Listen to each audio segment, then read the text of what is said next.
Welcome, everyone. Good evening, good morning, good afternoon, wherever you are. Welcome to Facebook Live. It is the 22nd of February, year 2023. I hope everyone is having a fantastic February. It's getting a little bit warmer weather here in Texas, so we are kind of enjoying the fact that sometimes it's getting warmer instead of being just a cold, cold winter, which we've had some freezing weather here in Texas as well, which is unusual. And I am hoping my camera would stay on, but obviously not. Let me get started with the panel. We do have April, who is here. Good evening, April. April is a psychic and has quite a few modalities of healing. I'm positive everyone is quite familiar with April. Then we also have Kelly and Kelly here. Both are Qigong teachers, have decades of spiritual teaching behind them. Good evening, Kelly. And then we have Rob, who is an author. I'm going to leave my video doing whatever it's doing. And then we have Patricia and Ken here as well. Good evening, Patricia and Ken. And let me get started with this question. April, I think I put it in the chat, but let me copy and paste it again, if in case people didn't get it.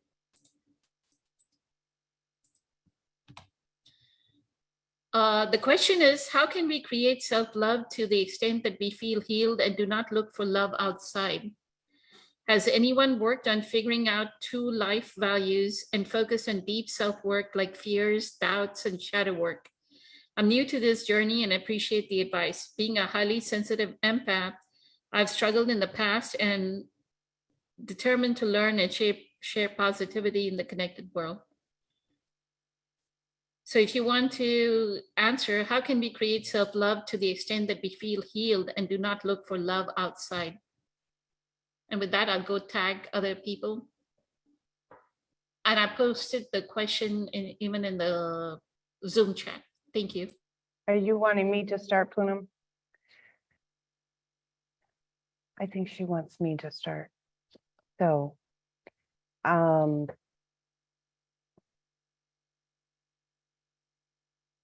favorite part of this question is the first line. How can we create self-love to the extent that we feel healed and do not look for love outside? That's one of my passions. That's one of my main passions, was because in my life, I, of course, was an empath my whole life. Even as a child, I can look back and there was always this deep conversation in my head, in my mind. And that conversation was always directly linked to my body, to my heart. And I felt so much. I felt everything around me. And much of it, it was just wrong. It just felt wrong. Felt like this is not how things are supposed to be. And then, of course, having, a rough childhood and then a rough adulthood as well. That's one of my passions, was trying to figure out how to love myself, which to me is self-esteem. That is my passion, is how to build self-esteem.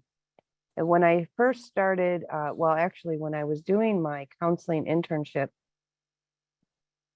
they came to me and told me I had to develop a group for the people we were working with, which was extremely intimidating. It was total imposter syndrome, like times 1,000. And I developed a class on self-esteem. So creating self-love is learning to love yourself and learning to love every part of yourself. The good parts, the so-called bad parts, your good qualities, your character flaws, and loving yourself unconditionally, all aspects of yourself without judging. So When you do the shadow work, those things will come up. That's part of shadow work, is all of these self-doubts and these self-defeating thoughts, and then all of the things you have went through, the patterns and the conditioning. That's all in the shadow work. And when you learn to love all of those things unconditionally, there's an element here too, that when you're starting to do this shadow work and learning to love yourself, that you have to kind of leave the door cracked for your beliefs to be changed, to be challenged, to be altered. You have to kind of leave that door open. All of these beliefs that we have, when you get on this journey, they will be challenged, especially the religious beliefs, any strong family beliefs or patterns. And you got to kind of leave that door open to be able to accept these new ideas, these new ways, these new thoughts. Each time that I went to a new level, some beliefs were challenged. I still have beliefs that come up and get challenged. So that's another thing, is being open. That doesn't mean like when you hear a new concept, such as, God is not a white bearded man in the sky. God is an energy source, right? That is a challenging belief. And when you first hear it, all of you and your beliefs may reject it and say, no, that can't be. But if you just leave that door cracked, at some point you'll be able to step through and then you'll grow. But and that will include, and the reason I bring that up is because that's going to include the fears. That's where these fears that you're talking about come in. Those are connected to our beliefs. When I was doing this, back when I first started to really say, okay, like Eckhart says, I've suffered enough. I'm done. I don't want to suffer anymore. I don't want to be sad anymore. I don't want to be mad. I don't want to be depressed. I just want to be happy, and I just want to have peace. I would do my everyday chores, such as cleaning my house or mopping my floor, and I would listen to spiritual teachers and I would read books, and every one of them teaches in some way or another to love yourself. And when I really figured out that I was part of Source. Now I heard that through church. We are all God's children, but when I really sat with that and I let that go in and I really connected with, I am part of Source, that is when the connection clicked for me, that if I'm part of Source, which is the creator of all, then I must be perfect with my flaws, with my character defects, with the things that I have done wrong or messed up. I am perfect because I am part of that Source. I am part of everything and everyone. And that's when I really decided to love myself without judgment. So for me, that's how I did it, is when I realized that I was part of Source and that I was where I was at, wherever I was at, that's exactly where I needed to be. And it was okay. And there was no judgment on that. So it was a total self-acceptance. That's when you have that love, and you don't need it from outside sources then, because I now have it from myself. I have it from my higher self. I have it from Source. If I'm in line with Source and I'm connected with that, and I'm perfect in that, I don't need anybody else's opinion. And I don't need anything to fill that either. I already have everything I need. That's how I did it.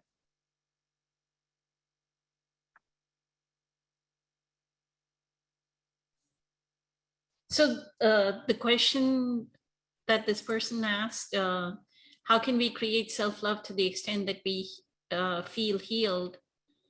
So when you say the way you know of that you don't need anything outside of yourself, what is it that brings us to that point, to that connection with source? Because the answer is that, right? That we need to get what Eckhart calls in true presence, or get into that stillness, so that in that stillness we have that connection to source. And then that is what, then there's no, not even, I've never asked it, never ever have I asked this question, how can I self-love? Mhm. Right? Well, Because once we have that connection to source, we don't need anything else. well, most of us don't love ourselves. And my self-esteem was so unbelievably low just from all the abuse that I had been through. And when we suffer abuse, we immediately decide that's because we're not worthy or there's something wrong with us. So I had to heal that. I had to figure out how to love myself. And so you can use meditation. You could use energy practices. You could use exercise. For me, when I was doing those chores and I was listening to these teachers and these audiobooks and these meditations, so literally I did this thing. I waxed my kitchen floor because I liked the shine, and I kept waxing it and waxing it. And well, it's not a floor you should wax. So, and something was stuck to the floor once and I kind of scraped it and I noticed, I was like, oh my God. So I literally had to sit and scrape my entire kitchen floor to scrape off layers of wax. I even scraped into my floor, best mom ever, because there was so much wax. But while I did it, I was listening and I was focused on this floor. So that is a meditation. That is a form of meditation. I was focused, I was listening.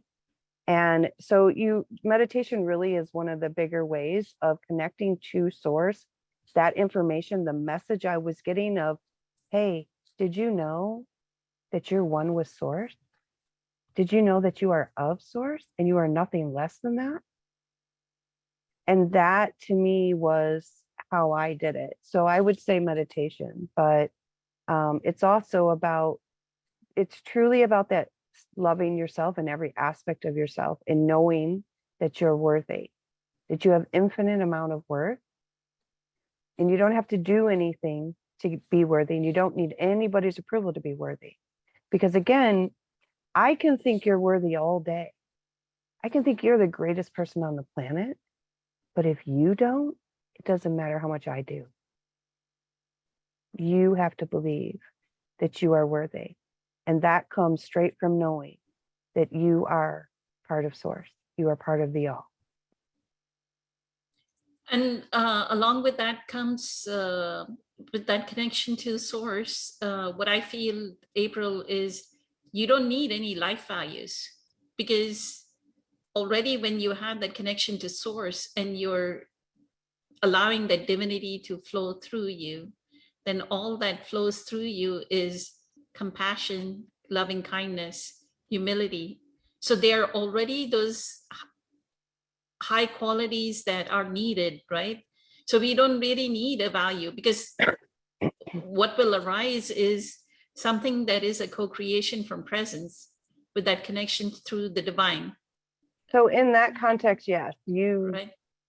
yeah, in that context, yeah, I believe. So I always had this idea that people who per se, did bad things or do bad things, to me, which I'm just using that word, but to me, it was a matter of how far away they were from knowing that they're source. So if it depends, if you were that far away and if you have source, God, whatever in your heart, then you will genuinely be a good person. So yeah, I do believe that. True life values, I think what she's talking, or he is talking about here, is like what's really important in life. And I think they're looking at like what's really important, instead of my job or my car or whatever. the true values of compassion, love, unconditional love. I think that's what they're talking about here. Loving kindness and humility, gratitude, having a sense of gratitude. I think Eckhart expresses it really well in A New Earth, where he says, for an awakened person, there are just three modalities of awakened doing, which is acceptance, enjoyment, and enthusiasm. So that's our value. We are either in a state of acceptance. If the house is burning down, then you have to be in a state of acceptance. But if you're looking at a beautiful, you're in Maui, you're in a state of enjoyment, you're enjoying whatever that vacation is. And enthusiasm is if you're doing something that you really are passionate about, then you're like, the divine is flowing through, consciousness is flowing through you. So those three are the modalities of awakened doing, is what he calls in A New Earth. Right? Yeah, that is what he says. And I think that that's a different level than where this person is at. But ultimately, having gratitude is one of, I have found in all the work that I do, it's one of the biggest coping skills. It's one of the biggest alchemy, transforming skills. And then having a sense of humor is also one of the, not only just one of the healing, but it's also an alchemy. It transforms energy. So, and then learning again that, you know, you may not necessarily like something that's happening, but we're going to accept that that is what it is. But you have to be able to, one, you learn the flow of life, but then you still have that faith that you know, and that is again another level, that you know what's happening is happening for a reason. You don't necessarily know the reason, but you have faith in the grander plan that it will work out or it will be okay. But those are our next level. Beautiful. Incredible. Thank you so much, April, for your input. Ken, did you want to add to this, since you discovered this self-love as well? So you wanted to add something to what April said? Yes. Thank you. Thank you very much. Boy, this is a really good question. And I'm going to go to, I believed in self-love. I believed in God. There were a lot of things that I felt I understood, but I'm going to go back down to being a highly sensitive empath. I have struggled in the past and determined to learn and share positively in a connected world. I am an extremely sensitive feeling man, and I now know how difficult it was for me and how traumatized I was being a young child, because both my parents were not available. They were not emotionally available in a loving way. They were both intellects. They were both angry, and they fought almost all the time. I never saw my mother and father hug one another. I never heard them say, "I love you." And I did not hear that word in my family. But when I would go to other places, I would see that. So it was something where for a long time, and I married someone who was extremely loving. And boy, did she pay dearly for my attitude. She did not understand me at all. And what it was is she was so loving that I knew, and this is 35 years ago, I knew that I wanted to be loved, but because of the pain and suffering, that kind of controlled me. I wanted to be loved so bad, and realizing that all my relationships, I was looking for people to love me. I never had any idea whatsoever that I needed to do that. And I was full of fear, full of pain, full of suffering.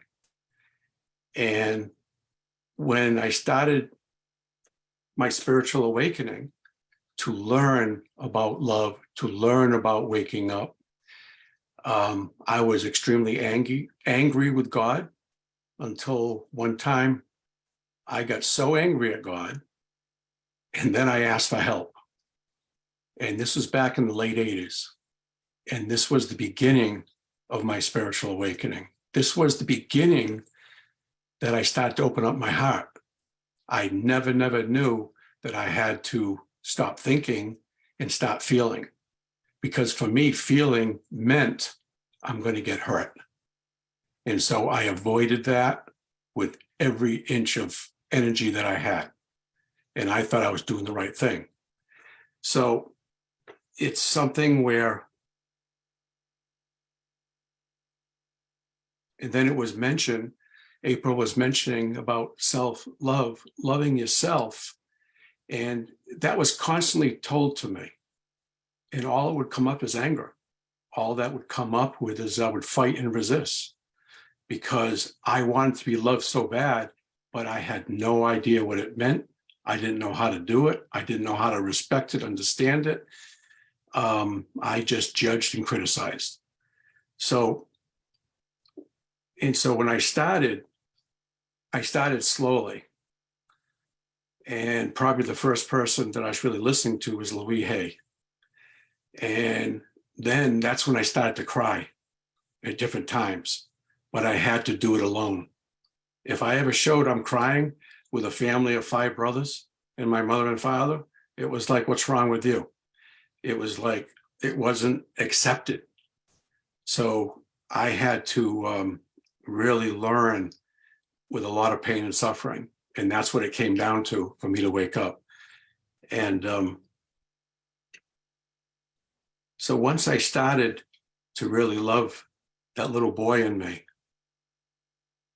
and then when I realized that I needed to love me, but there were so many different things I had to work through. And it's funny, the hardest one for me was when I was in relationships, because I always thought it was the female's job to love me, not me. I'm going to work. You're going to love me. And then when people would say things, I would always say, this is female, this is male. And I had no idea how to do it for myself. But over time, I started to learn how to pray, meditate, ask for help slowly. And then I would get increments. I would get just little dabs of feeling good. And when that started to happen, I wanted more. And then then I started to go to different workshops or programs.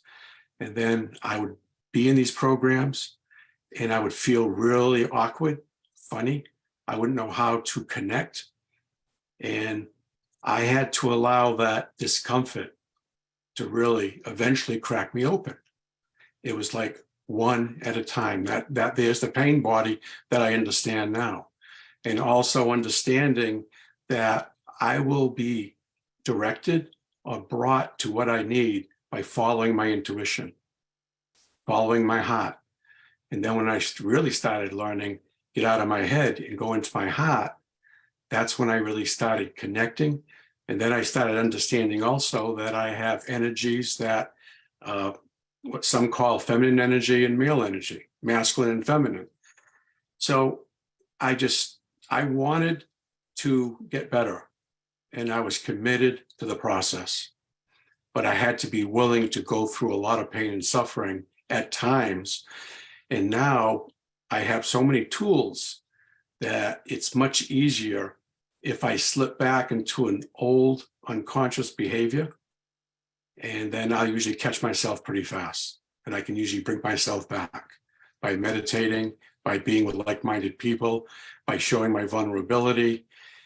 And it's something that I had to really want. I had to ask the higher power. I had to ask, help me. I don't know how to do this. I need your help. And for me to do that at the beginning, I thought that was a sign of weakness to ask for help. And now I know it's the strength. The weakness is holding it in.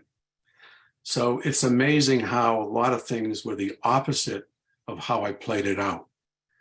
And now it's like, I love people. I love being around people. I love who I am.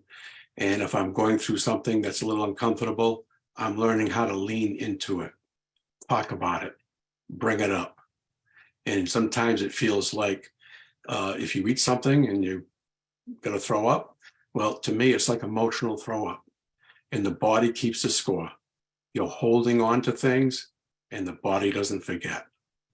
And now when I'm with people, if somebody upsets me, I'm like, thank you, have gratitude, because that mirror is a reflection of something inside of me. And people that will complain or blame about others and say this person, that, they have to ask themselves, why do you hang out with them? Why are you with them? There's something in you that needs to shift to change. So I'm starting to learn so many things that I had no idea. But I have to be in my heart and learning. I got to be present. And by being present, I'm able to feel it. And then understand that there will bring me right to what I need. Talk about it, and also be available to other people. Just listen to them. And it's amazing, if you fully listen to other people, they'll usually tell you what their problem is. Just by what they say, what they don't say, how they say it. They look at their body, look at their eyes, their body language will tell you. So it's amazing how learning to love yourself will just naturally come by doing the work. So thank you. Beautiful. Thank you so much, Ken. Yep. Let me go to Kelly and Kelly, if y'all want to. I posted the question again, so y'all should have it. Thank you. Go first. I'll go first. Thank you, Ken, for sharing that. That was, that's making yourself vulnerable like that, and to actually share like how you dug really deep into yourself, because that's what the process is all about. And I know the one thing in the first question that stood out for me is, to the extent that we feel healed. And I feel that we need to not look at healing as a destination. It isn't somewhere that you get to. It's a process, because there's a lot of layers to unraveling. Like when April was talking about self-love and self-esteem, we often tell ourselves that, yeah, I love myself, but it's discovering all the ways that you actually don't love yourself that creates the real healing, because those are the things that we don't want to see. And the ways in which we don't love ourselves, they're quiet. They can be very quiet whispers. They're very quiet stories that we tell in our head. Sometimes it's just a background hum. And until you become aware of it in your head or aware of it in your body, we don't know it's there. And so it's a continual process. And you can feel happy throughout the process and still allow those emotions that you haven't dealt with, say the anger that you stuffed down, or the frustration or sadness and grief, because usually underneath anger is a lot of sadness and grief, because we haven't received the love that maybe we needed as a child, for example, that we have to allow ourselves to feel sad, because I think a lot of us do suppress emotions, right? Ken was saying, well, I didn't want to make myself seem vulnerable or seem weak, but it's actually a very strong person who can actually look at those things and say, oh, I'm not happy. Oh, I was actually harboring a lot of anger about this, or, oh, maybe I didn't love myself this way and my self-esteem is really low. So it takes a lot of courage to actually go through the process and to keep going. There was something that April said about, I can't remember because it's like dangling right there. Maybe I should let you talk and it'll come to me, because there's something that you said and I'm like, it's right there about the shadow work. But I can ahead. throw a couple Throw sentences at this. throw some things in there. Yeah, healing is not a destination. You cannot finish your healing journey ever. You get stronger, you get able to dig deeper, and you learn more about yourself, which uncovers more work that you can do. And once you build up a certain amount of momentum, there's no turning back. So you just keep moving forward. Values, if you are beginning your journey, understanding what your needs actually are is really important. Your needs based on your own feelings, your own life, versus what the world outside of you is telling you, what your friends are telling you, what your family are telling you. Two books that really shaped my understanding of this were Abraham Maslow's book on self-actualization, basically the pyramid of needs that a person has to understand in order to actually build a life for themselves that is supportive of them growing and healing and actually self-actualizing themselves as a whole person. And you know, we like to throw around the whole concept of healing, and we like to humans love this idea that we are larger than what our little 3D minds can comprehend, which is true. We really are. But the practical realities of healing kind of need one to not sort of focus or fixate on being part of source and that we're all one, because healing is individual.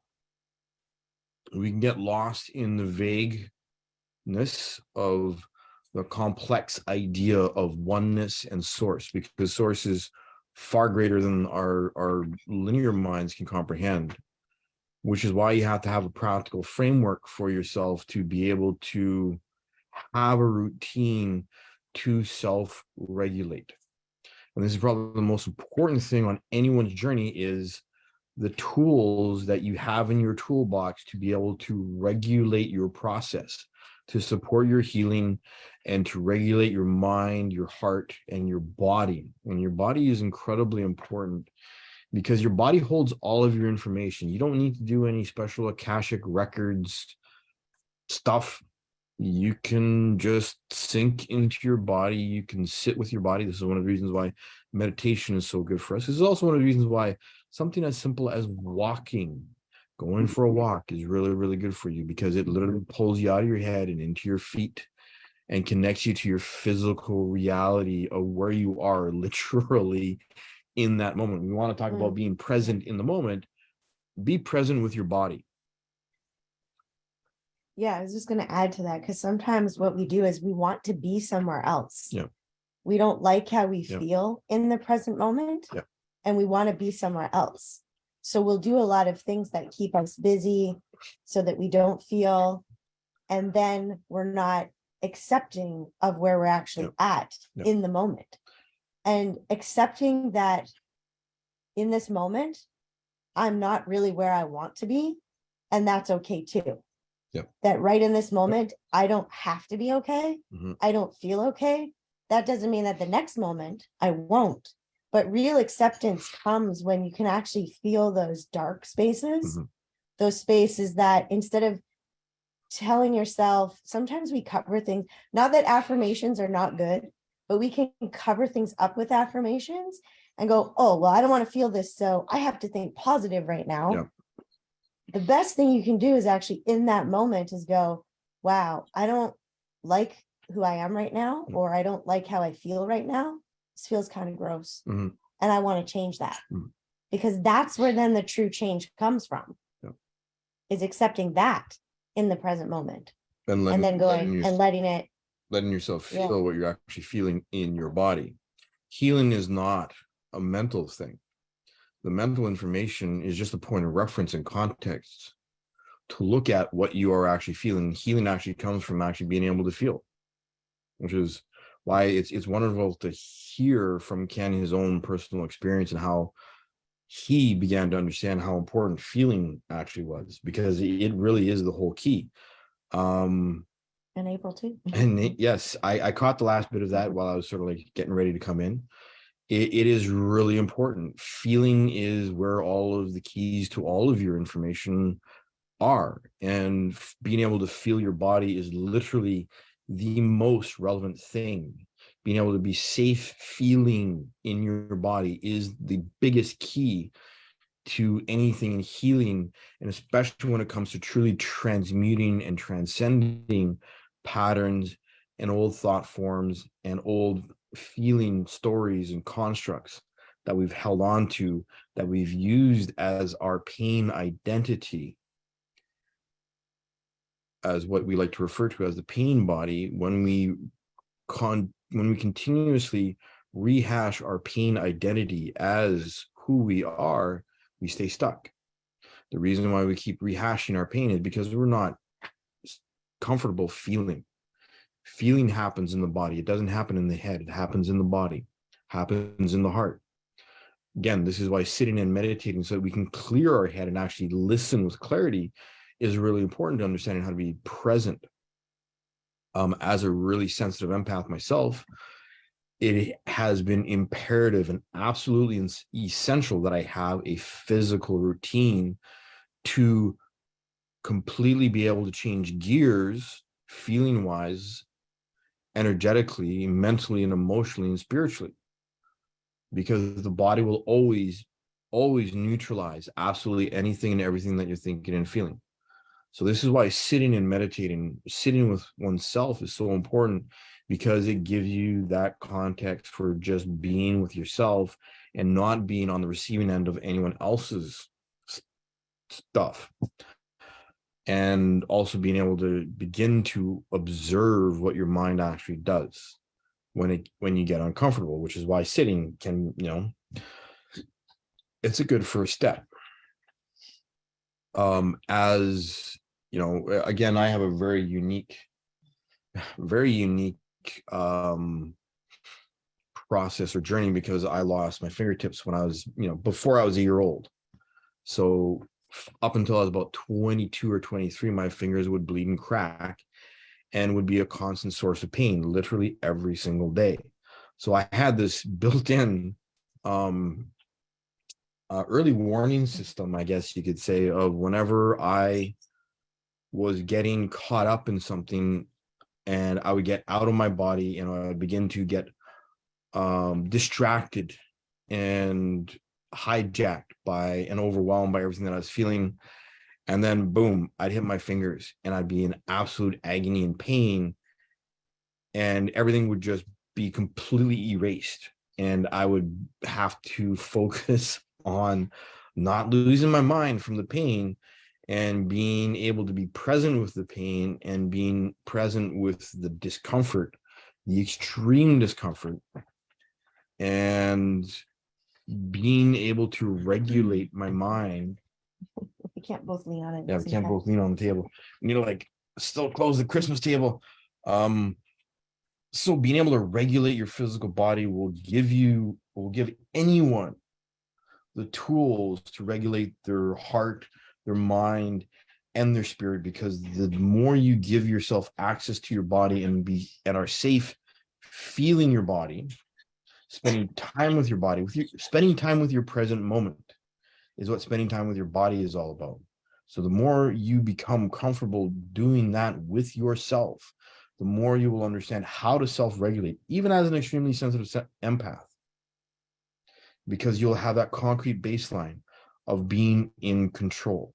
And this is also one of the big programs of the illusion, is that we are taught by the illusion, by our minds and our egos and shadows, that we're not in control, that we can't be in control, that emotions are too overwhelming, that feelings are too overwhelming. And this is completely untrue. The reason why this is such a strong program and such a strong presence in our lives is because this is how our ego feeds off of us. This is how our shadow continues to control us, is by maintaining that it is impossible to be safe feeling everything that we have to feel in order to heal. and it's simply not true.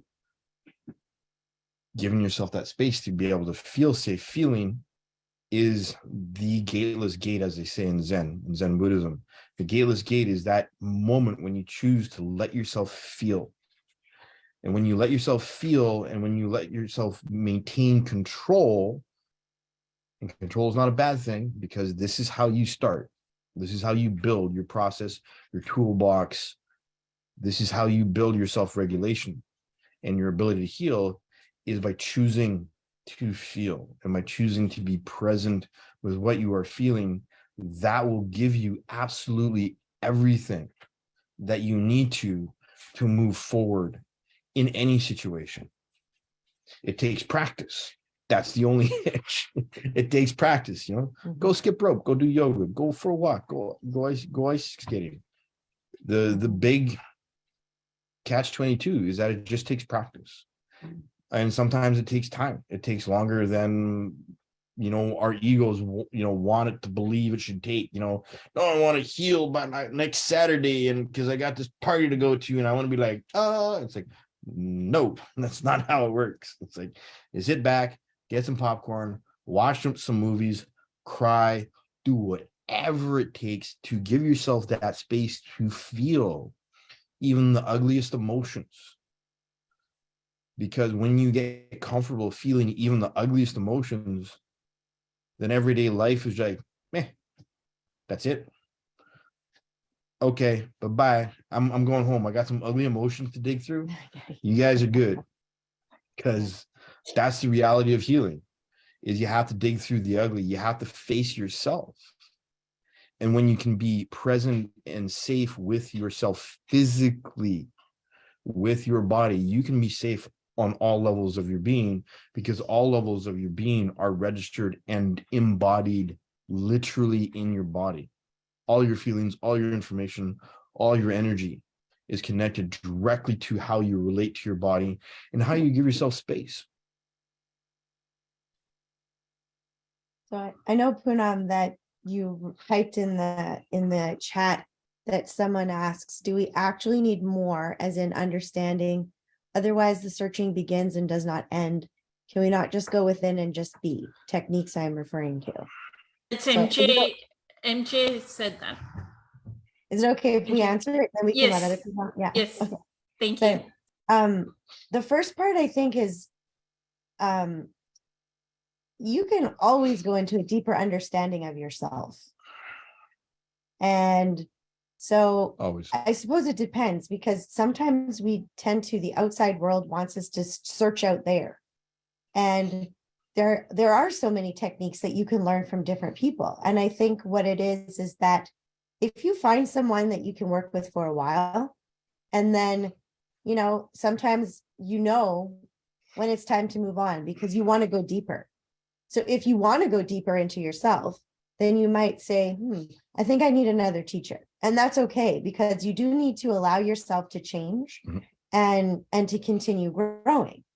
And I mean, whenever I've got anything that's coming up, like I always go within. So always going within. And so for me, just being is just being who I am in any given moment. It's not just a one state for me. And I think that's sort of what people want it to be, is that the state of being is just one state. Yep. But we're energy first. Yep. So we're always fluctuating. Yep. So if you think about yourself that way, that's my my 2 cents on that one. You can never have too many techniques. You can never have too much understanding. The more techniques you have, the more you can find the common threads of what fits and works for you. So it's important, like, you know, I teach martial arts. I always go and tell my students, go and train other systems, go and train other arts, so that you have more ways of looking at movement, so that you have a holistic understanding. Don't just fixate on one piece of information as if that's it. And the state of being, yeah, like I actually have a point of contention with this whole concept of the state of being. Yeah. Yeah, right. Because Humor. Yeah. It's like, cookies. When you get used to just, enjoying cookies and you realize you enjoy cookies, why would you stay with just one kind of cookie? If that makes sense. Try all the cookies, right? Being in when you achieve a certain level of awareness, it's not the state of beingness that is important, because that becomes the constant. You just are in a state of awareness. Your awareness gets to a certain level where you understand that the refinement is never ending. Every single breath, every single moment, every single feeling, every single thought becomes a learning experience, and you take your awareness and you turn your whole life into that, because that is the process. That's what happens when you heal. It becomes like breathing. You stop thinking about needing to be somewhere, needing to be in a state of beingness. That literally becomes irrelevant, because you don't need to be in a state of beingness. You are energy first. You are energy, as Kelly said. You were always fluctuating. So you're always refining and deepening your awareness of what it means to be present. And when you're in Eckhart likes to talk about his state of beingness and how thoughts come and go, but he doesn't talk about the refinement that he does, his personal refinement. He talks about how thoughts come and go, and there's no attachment. He doesn't identify, except the refinement is something that is constant. And it becomes natural, because, as I said, it just becomes like breathing.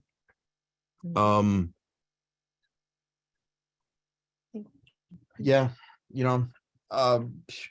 qigong, yoga, go for a walk, have some popcorn, have some ugly cries. There are lots of techniques.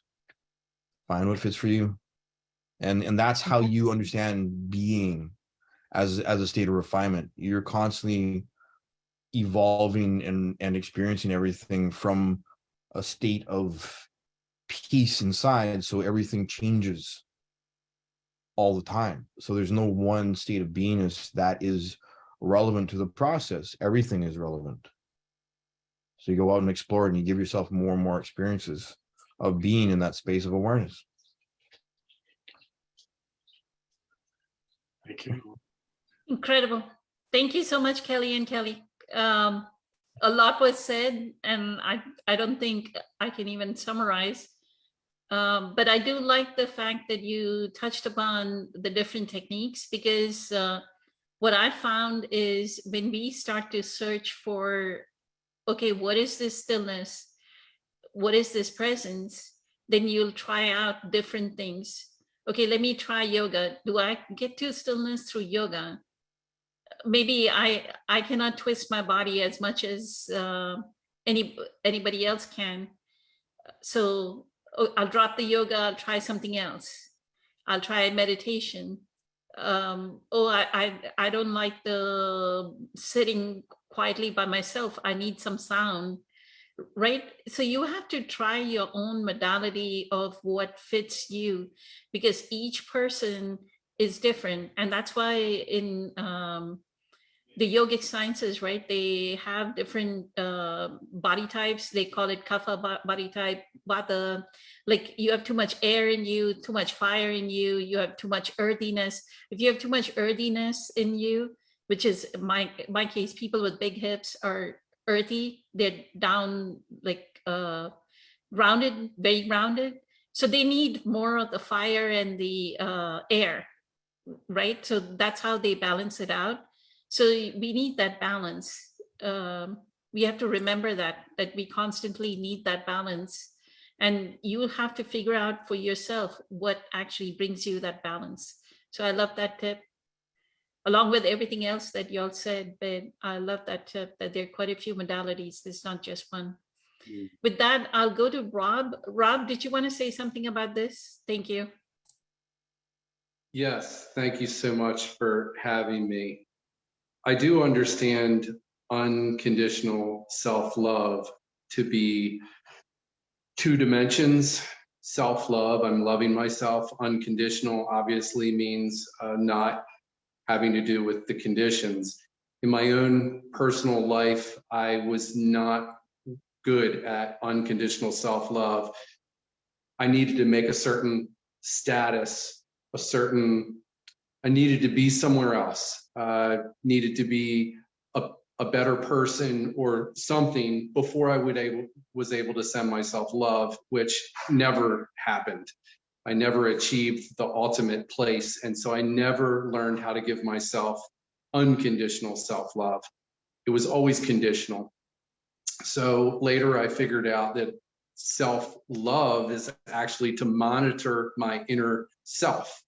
And I like to say that I'm on the watchtower, and that verbiage might not make sense, but I'm up here and I'm looking down at my body and I'm sensing the emotions that are coming through my body.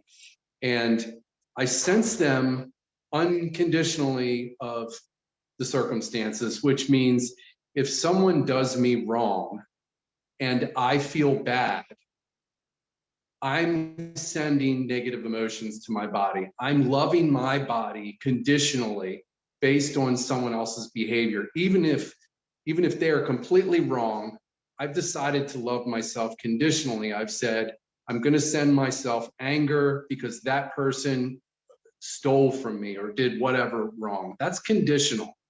Unconditional self-love is to say, I don't like the behavior that someone else is doing, but I'm not going to send those vibrations to the inner me. I'm not going to accept those. The vibration inside of me is going to be love, and it can even be confusion. That's okay too. I can be confused about all of this in here, but to be immobilized by negative emotions or anxiety or depression, conditionally on the circumstances is not unconditional self-love. So unconditional self-love has to do with monitoring my own inner vibration. So there's two entities here. I'm aware, I'm awake, I'm looking at my body and I'm saying, what are the things that are going on inside here? And is that okay? I'm looking at my cellular makeup as if it's a little boy, if it's a little person in there. And I'm saying, what am I sending this? And then if I don't know how to love myself, which I did not know how to do, I just go to that place of peace in meditation. I find that stillness and that peace within me. And then I recognize that is the emotion that I need to find and send myself when I'm in those difficult circumstances of life.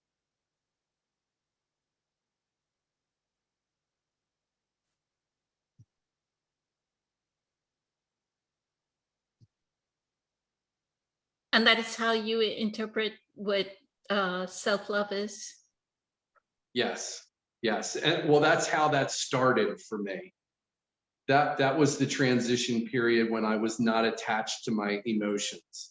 Eventually, unconditional self-love is just a way of being now. I'm very comfortable in my own skin. I still will tweak things and monitor things, self-regulate, as Kelly had said, but it's grown from that beginning stage of having to babysit my body and my emotions to make sure I take really good care of it. Amazing. Thank you so much, Ram. You're The way Dr. Joe Dispenza says it is the capacity of metacognition, the ability to see what state we are in, like what are our emotions and what are the thoughts that are creating the emotion. The way Dr. Joe Dispenza actually explains being is how we think and how we feel creates a state of being. So it's a combination that we are thinking something, and then that thought is creating an emotion. And the combination of the thought and emotion is creating a state of being, which could be that we have anger, right? We had a thought that caused us anger. The emotion was the anger. So the metacognition is always to constantly check what is our state of being, right? And the teaching that Dr. Joe Dispenza teaches is there are three things. It's the body, the environment, and I forget the third thing, that signals the emotion. Like we are either saying, oh, this coworker is what is causing us to be mad, right? Or this manager is what is causing us to get mad, or this relative is, this aunt is so sarcastic. Every time I meet this aunt, she's so sarcastic that that's making me frustrated. Or, but we are telling that this environment is causing us issues. So that's why he says, are we signaling the environment, or is the environment signaling back to us? Right. So the teaching is that we need to signal the environment. We need to have those elevated emotions of gratitude, loving kindness, compassion, so that we are signaling the environment that no matter if you're the sarcastic aunt, I will still be compassionate towards you. And that's why I feel, I think the Tao Te Ching, somewhere in the Tao Te Ching, it says, like, we don't need, the concept in that certain chapter was, or that portion of the Tao Te Ching was, the master does not make, like it does not allow the others to feel like it exists, right? So there is no reason why we would need any rulers or any kind of government. That's how the master works, right? So it almost is like that, like once everyone has that sense of loving kindness and compassion, we would not need any kind of government or any kind of rules. Everybody would act out of, it almost is like the golden age. Like so many scriptures and so many ancient texts talk about the golden age. So it almost is like the golden age, right? Everybody would know how to behave with each other. They would all be interacting. And I think that's what Eckhart is referring to as a new earth, or people are referring to as a new earth. The new earth is everybody would know how to be in that state of compassion, in the state of loving kindness. One of the things about this is I've never, the past 10, 12 years that I've been in this spiritual teaching or learning spiritual work, I never thought of self-love. But the one thing I do know is what happens is when we want to be of service to another, right? The self-love, as in the self-care, automatically arises. Like if I have to be here every Friday and I have to be here every Wednesday, year after year, month after month, day after day, month after month, I have to be here. We've been doing this since 2016. That means I have to take care of my body. I have to ensure that I sleep well. I have to ensure that I don't fall sick. Right? So once we know that we are off, the greatest, I feel, value is to be of service to another. The moment we put ourselves in that position that we are of, like, I feel I'm in service of this Facebook group. I have been supporting this group since 2016. So it's 7 years, right? I know that I need to be available to this group every day. And because of it, I need to have the love for my body so that my body performs every day, right? Not a day goes by that I miss posting something on Facebook. Not a day goes by that I miss responding on posts. And not a day goes by, I mean, not a week went by since 2019. So I feel like once you get into, and this is the feeling that I want everyone to feel, is get into the mindset of being of service to another. Unconditional, like you're not asking for anything. as Dr. Joe says, in the giving is the receiving, and the receiving is the giving. So love to that, unconditionally have that kind of love for this planet, that be available for something unconditionally, that you're not asking anything back, right? You're not asking for, oh, I'm doing this, so give me back something. You're just doing it because it gives you joy. And that was the state of enthusiasm that I was talking about, the third modality of awakened doing. It used to really like fill me with total joy when I posted something on Facebook and I responded on Facebook and somebody said, oh man, that really, it really was so meaningful to me. I really can apply this and I can make a change, right? So I would see a shift. The moment I would see a shift, and that's what happens during our group meditations, right? We are doing the discussions. It happens in our Facebook lives, and that's why people love the Facebook lives, that there's a little bit of shift. We had the conversation last week about, what did we have the conversation on, Patricia? And everybody, oh, it was parents, right? Parenting. And everybody loved, I don't, my children don't love me was the conversation, right? And everybody loved the responses that we had. So each week that we come in, we selflessly give. In that giving is the receiving. So I want everybody to know that there is nothing called self-love. The moment you start allow consciousness to flow through you, the moment you know that consciousness is flowing through you, and through that you're serving another unconditionally, that is love. That is true love. And when you discover that pure love, that unconditional love, there's nothing, that elevated feeling, there's nothing like it.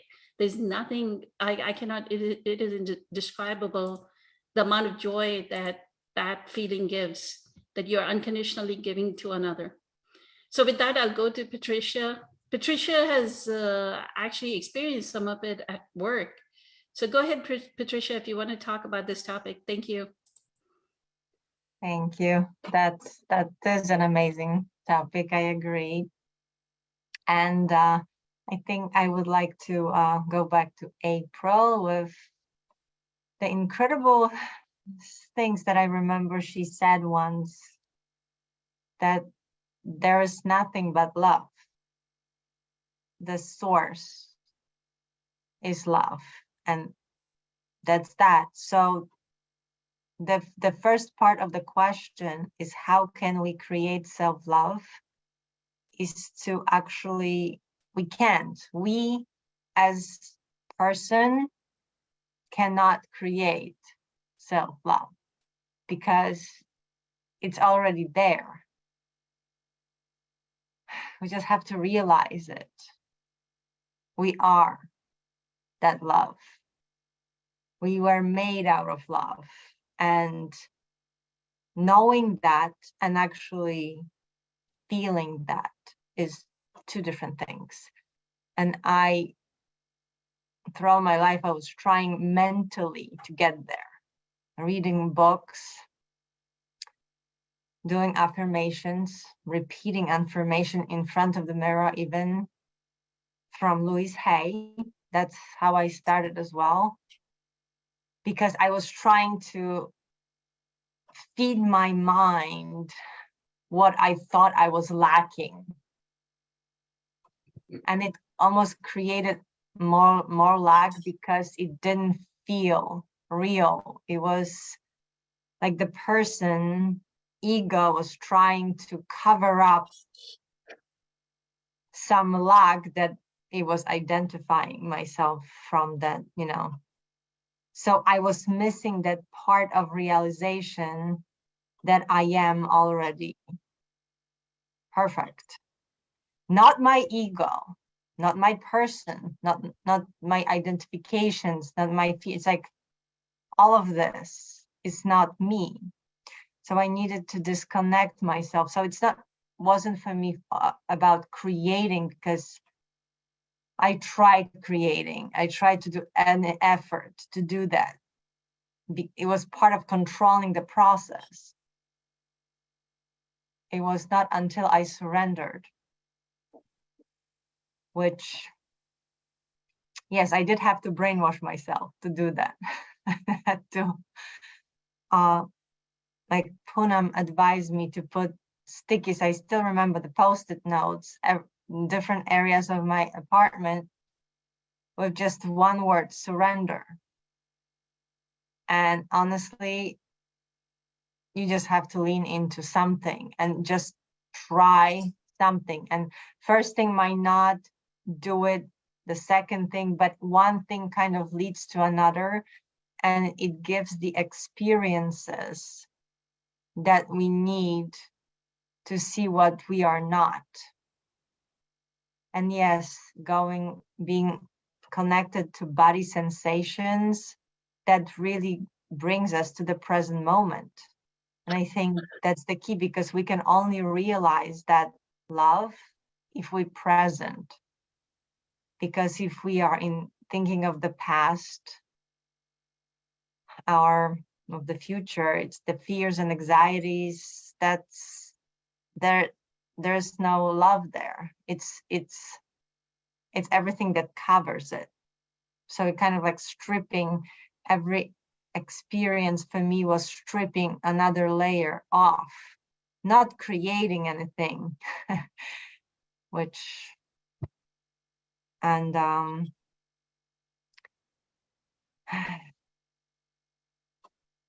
feel healed and do not look for love outside. Exactly. We don't look for love because we are love. And I remember Kelly said once that, I mean, you all were saying it in different ways, that we are love, we are light. And really feeling that's it. It's already there. So just having that question is incredible. You know, how can we? So I would go and say we can't as people. Because, and Poonam, you are very right. As I started concentrating on how can I serve others, even starting that question, not how can I love myself, it's like, how can I serve other person? How I'm here, you know, we are wired as human beings to serve others.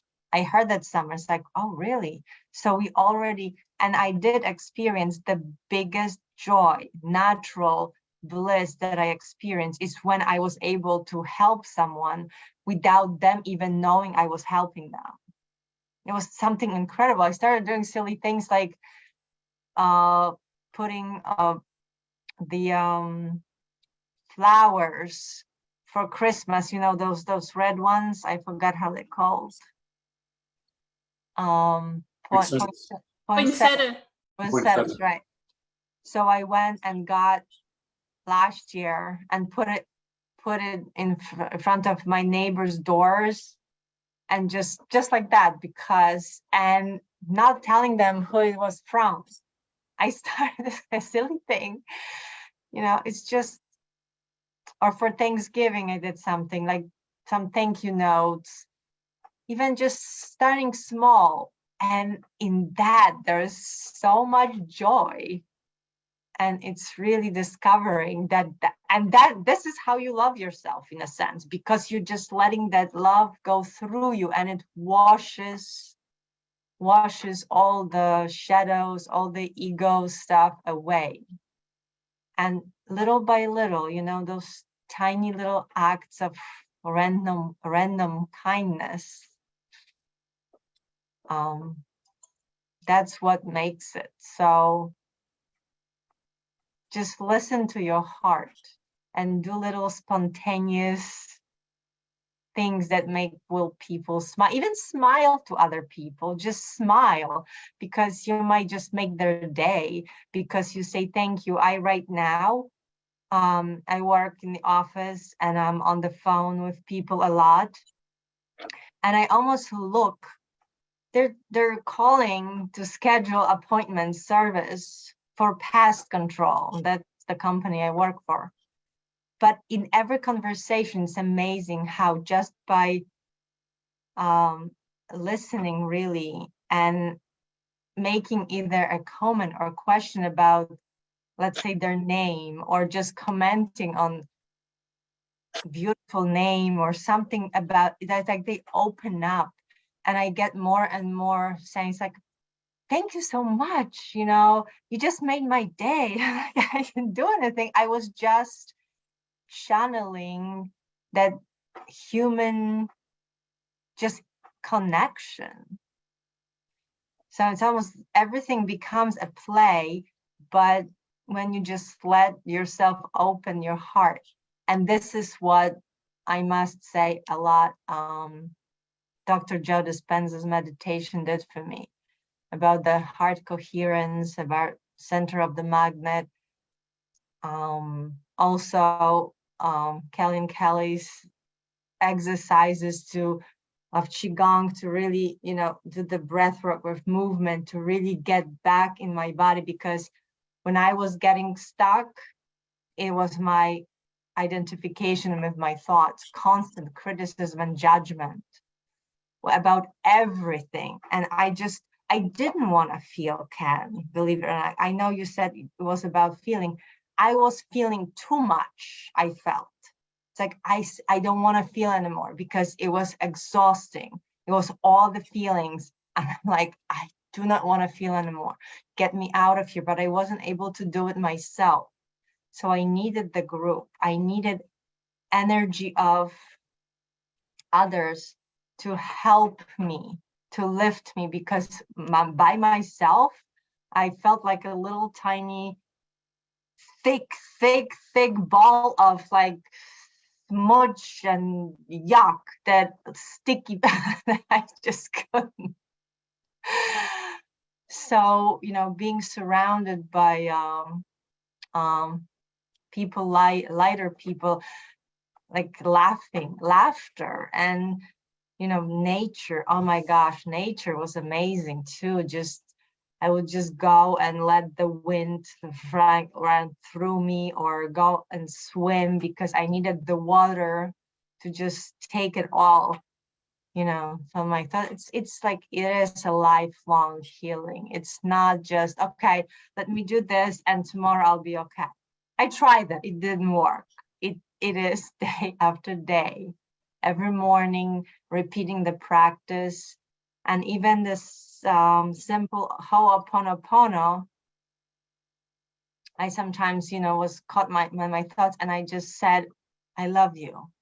And just saying that, it's almost like you sending it to the field, the quantum field, and it comes back to you multiplied. So that's, I mean, you're right, Kelly. There's the more techniques, the better. I pick up from different things, but it's only all those techniques are to bring me back to the present moment. And just being in the present moment, that's where love is, because there's nothing else. If you actually are truly aware, the only thing you find is love. There is honestly nothing else, just grace. Just us being here, it's pure grace, and just releasing everything else. So that's my 5 cents, Kelly. 5 cents. Beautiful. Thank you so much, Patricia. Thank you for that. And Karina actually agreed with April earlier when you were talking, April. She said, you said the right thing. It resonated with her. And she also said self-love is energy, scientific. The energy cannot be created ever. I think the scientific fact is energy cannot be created or destroyed. So if we think that love is energy, then yes, energy cannot be created or destroyed.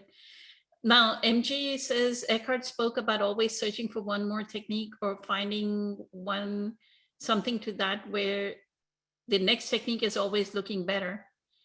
I think this is not so much as he was saying that we are looking for a technique. he was talking about the property of the human mind. And I think Kelly actually talked about it, that we are always in the next moment. We are not in this moment. Mhm. Right? So the next technique is just projecting us in the future moment. When we say, oh, this is not going to work, but the other thing will work. The reason why I'm saying that different techniques apply to different people, because if you look at Sadhguru is going to say the whole world will change if everybody was doing yoga. But is it the whole planet doing yoga? No. The reason why the whole planet is not doing yoga is because it does not apply. I feel in my experience, each human being, there's a modality that kind of attracts that human being to a certain modality, and that's how they connect to source. Mhm. To somebody, it may be yoga, just like somebody is Christian, somebody is a Buddhist, somebody is a Hindu. The same way, somebody likes doing Qigong and meditation, somebody likes yoga and meditation, somebody likes going in nature and meditation, somebody likes maybe rock climbing, and that's their meditation, is just doing rock climbing, right? It doesn't mean that. So find out the technique that brings you connection to source. And the way you know you're connected to source, synchronicities will start happening. And you'll see that the universe is responding to you, Mhm. that things will arise where all kinds of magical things start happening. When certain coincidences happen, synchronicities happen, then you know you're connected to source, and whatever modality you're using is correct. Even for me, I was doing like dedicatedly 2 hours, I would do sacred acoustics meditation. I kept asking the question, what more can I do? And that brought me to Dr. Joe Dispenza's meditations and teachings, right? And now I do his meditations for, it's a combination of it can be anywhere from 2 to 4 hours of meditation, right? But I do his meditations now. And it's like a transformation, a totally different experience doing that kind of work to what I used to do with sacred acoustics. So yes, each of us is different. Like what can apply to me, that I don't do yoga. To me, yoga, I cannot twist my body and turn my body and do downward dog. I don't know why. I don't feel like doing. The second thing I don't like is breath work. Like so many people have talked to me about Kundalini yoga. I cannot do breath work. So I really had to work at, Dr. Joe has a pulling the mind out of the body breath work. Mhm. I had to really, really start applying myself to do the breath work. I could not do the breath work. So that's why I can say very clearly that a technique, just because somebody says, oh, Kundalini yoga is like the most amazing thing, and it will bring you so many different Kundalini moments, that you're going to have moments of transcendence. Do Kundalini yoga, and the whole world needs to do Kundalini yoga. That's what is the panacea for this planet. No, that's not my experience. My experience is each human being has their own way of doing so. And I think everybody agreed upon that. So with that, we've been more than an hour. We can meet again next week and talk about more things. So with that, let's conclude. I am eternally grateful to all of you for choosing your, what does Nadia say? Choosing your divinity over your humanity. Thank you so much for being here. I know Sri Lakshmi, Dave, and Summer have been with us. So thank you so much. Ken, Patricia, Kelly and Kelly, April, Rob, thank you so much. Many Thank you. blessings, much love. Good night. Thank you. Many blessings. Bye.